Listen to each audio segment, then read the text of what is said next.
नमस्कार, बहुत स्वागत आप सभी का। जी मध्य प्रदेश छत्तीसगढ़ देख रहे हैं आप और आपके साथ मैं हूं कीर्ति दीक्षित। मध्य प्रदेश की शिवराज सरकार ने चुनाव से पहले बड़ा दांव चला है। शिवराज सरकार ने सरकारी नौकरियों में 35% आरक्षण का दांव चला और इसकी अधिसूचना भी जारी कर दी गई है। बड़ा सवाल यह है कि क्या दांव चल पाएगा। तो मध्य प्रदेश में महिला आरक्षण पर बड़ा फैसला लिया गया है। महिलाओं को सरकारी नौकरियों में 35% आरक्षण, वन विभाग को छोड़कर सभी विभागों में आरक्षण दिया गया है। तो बड़ी जानकारी आप तक पहुंचा दें। विधानसभा चुनाव से पहले शिवराज सरकार का चुनावी स्टंट है। शिवराज सरकार ने चुनाव से पहले एक बड़ा दांव चला है, जहां पर मध्य प्रदेश में महिला आरक्षण पर एक बड़ा फैसला सरकार की तरफ से लिया गया। तो शिवराज सरकार का बड़ा दांव है, महिला आरक्षण पर बड़ा फैसला लिया गया है। महिलाओं को 35% सरकारी नौकरी में आरक्षण दिया गया है। सामान्य प्रशासन की तरफ से अधिसूचना भी जारी कर दी गई है। वन विभाग में फैसला ये लागू नहीं होगा और इसके अलावा बाकी जितने विभाग हैं वहां पर यह फैसला लागू किया जाएगा। तो 54,000 करोड़ खर्च ज्यादा होएगा। इससे 23,000 करोड़ की नई घोषणाएं की गई है। 19,000 करोड़ की लाडली बहना योजना शिवराज सरकार की तरफ से शुरू की गई थी। तो एक बड़ा फैसला लिया गया है, बड़ा दांव चला गया है शिवराज सरकार की तरफ से, जहां महिलाओं को 35% आरक्षण सरकारी नौकरी में दिया गया है। और वन विभाग को अगर अलग हटाते तो बाकी सारे विभागों में ये फैसला लागू होगा, जहां पर 35% का आरक्षण महिलाओं को लेकर के सरकार की तरफ से लागू कर दिया गया है।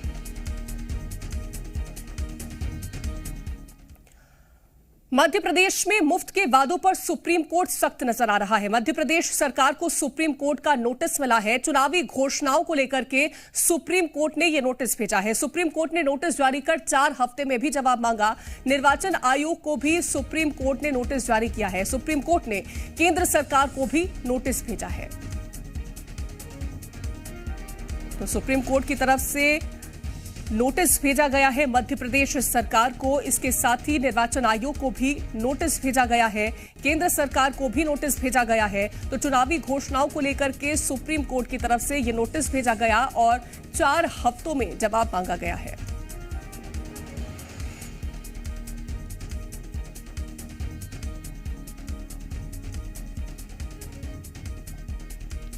तो मध्य प्रदेश सरकार को सुप्रीम कोर्ट ने नोटिस भेजा है। चुनावी घोषणाओं को लेकर के सुप्रीम कोर्ट की तरफ से यह नोटिस भेजा गया।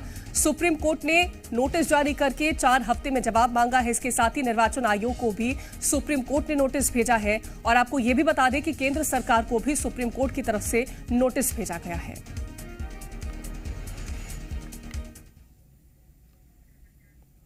और शिवराज सरकार में महिला आरक्षण को लेकर के रतलाम की महिलाओं का क्या कुछ कहना है, आपको वो सुनवाते हैं।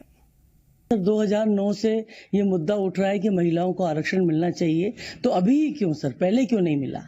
पहले मिलना चाहिए था ना, तो हम भी कुछ करके दिखा देते। महिलाओं को आरक्षण जरूर मिलना चाहिए, पर इसी समय क्यों? मेरा अपना व्यक्तिगत अनुभव ये है कि महिलाओं के लिए जो भी जितने भी योजनाएं बनाई जाती हैं वो सिर्फ कागज पे होती है। आप 35% आरक्षण की बात कर रहे हैं महिलाओं को, जो कि मेरे अनुसार तो एक तरह से एक चुनावी फिर से एक वादा ही है, क्योंकि 35% आरक्षण चुनाव आते ही आपको 35% आरक्षण क्यों याद आ गया?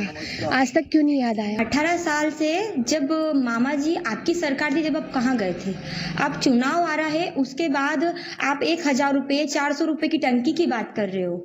अब लाडली बहनें तो अब आपको याद आ रही है।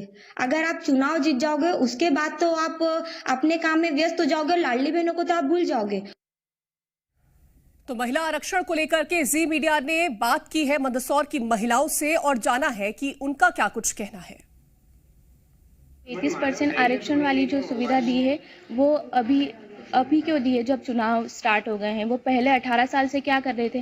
तो ये तो सबको दिख रहा है कि ये बस वोट लेने के लिए उनकी एक योजना है। ये अच्छी बात है कि उन्होंने महिलाओं के लिए 35% आरक्षण दिया है, पर ये बहुत देर कर दी इन लोगों ने इस चीज़ में। 15-20 साल से भाजपा की सरकार है, उन्हें इसके बारे में पहले सोचना चाहिए था। सरकार ने जो ये 35% जो ये योजना रखाई है, तो ये बस सुनने में ही लागू होता है। बाकी अभी इतनी देरी कर दी है, अभी चुनाव आने वाले हैं, तो ये तो साफ साफ पता चल ही रहा है कि ये सिर्फ चुनाव के लिए बोला गया। अभी 18 साल से सरकार थी तो तब तो ऐसा कुछ नहीं किया गया। ये निर्णय तो बहुत अच्छा किया गया है, पर ये निर्णय लेने में सरकार ने थोड़ी देरी कर दी, क्योंकि अब चुनाव होने वाले हैं और चुनाव को देखते हुए निर्णय लिया गया, तो इसका लाभ महिलाओं को मिलेगा नहीं।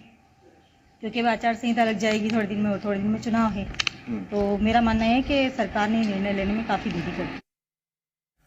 मध्य प्रदेश सरकार ने सरकारी नौकरियों में महिलाओं के लिए 35% आरक्षण की घोषणा की है। मध्य प्रदेश के मुख्यमंत्री शिवराज सिंह चौहान ने इस साल रक्षाबंधन के दौरान घोषणा की थी कि राज्य में सरकारी नौकरियों के लिए सभी सीधी भर्ती में महिलाओं को 35% आरक्षण मिलेगा। अब सामान्य प्रशासन विभाग ने इस संबंध में अधिसूचना जारी कर दी है। महिला आरक्षण को लेकर के जी मीडिया ने बात की राजगढ़ की महिलाओं से और जाना उनका क्या कुछ कहना है। दिनों से लंबे समय से कंपटीशन की एग्जाम की तैयारी कर रही हूँ। अब मध्य प्रदेश में चुनावों को देखते हुए शिवराज सिंह चौहान ने महिलाओं के लिए 35% आरक्षण का वादा किया गया है। क्यों पहले नहीं याद आया, अभी क्यों याद आ रहा है? महिलाओं के लिए यहाँ झूठे वादे हैं। चुनावों को देखते हुए 18 सालों में क्यों कुछ नहीं हुआ? तो चुनाव के हिसाब से ही अभी व्यवस्था हुई, उससे पहले तो 35% आरक्षण की व्यवस्था तो हो नहीं रही थी। तो अभी जो चुनाव के हिसाब से जो चल रही है प्लानिंग वगैरह कि उधर चलो अपने को वोटिंग मिल जाएगी, जो 35% आरक्षण तो ठीक है, लेडीजों को बढ़ावा मिलेगा, पर लेकिन कहीं ना कहीं तो चुनाव में मतलब थोड़ा फायदा देखते हुए सरकार ये सारी चीजें कर रही है। मैं 9 से कंपटीशन की तैयारी कर रही हूँ। शिवराज सिंह ने इतने टाइम में मध्य प्रदेश में इतनी सारी नौकरियां खाली पड़ी है, लेकिन कभी भी आरक्षण नहीं निकाला है। अभी चुनावी मुद्दों को देखते हुए उन्होंने 35% आरक्षण का वादा किया है। क्यों ये झूठे वादे क्यों किए हैं जब चुनाव आए हैं? इसके पहले क्या इनको याद नहीं आई? इनकी महिलाएं, इनकी बेटियां, इनकी बहन, क्या अब ये चुनावी मुद्दे को देखकर ही ये 35% आरक्षण रखा गया है? तो आइए जानते हैं महिला आरक्षण को लेकर के हरदा की महिलाओं का क्या कुछ कहना है। मध्य शिवराज सरकार ने महिलाओं को जो भर्तियां निकलेगी उसमें 35% आरक्षण की बात कही है। इसको लेकर सामान्य विभाग के द्वारा एक नोटिफिकेशन भी जारी कर दिया गया है।